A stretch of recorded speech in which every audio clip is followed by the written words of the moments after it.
It was probably the scariest night. I just remember holding my brother and he was just crying. Rachel Mason ran to a shelter like this one during a tornado, a place where she and her family were supposed to be safe.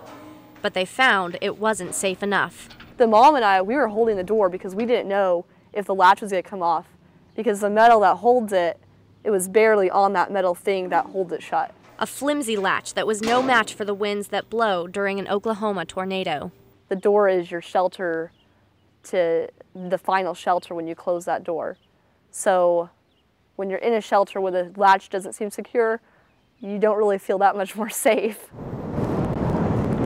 At a time when the demand for storm shelters is off the charts, experts say you need to make sure your shelter will protect you before you shell out the big bucks. One of the things that people really need to look for and pay attention to is the quality of metal that people use.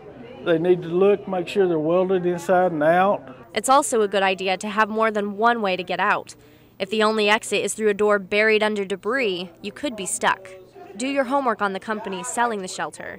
Don't be afraid to ask for references, and watch out for scams. If you have to have a deposit on a shelter, be careful, because you could wind up like we were in '99, like we were last year at the State Fair where all the people got ripped off.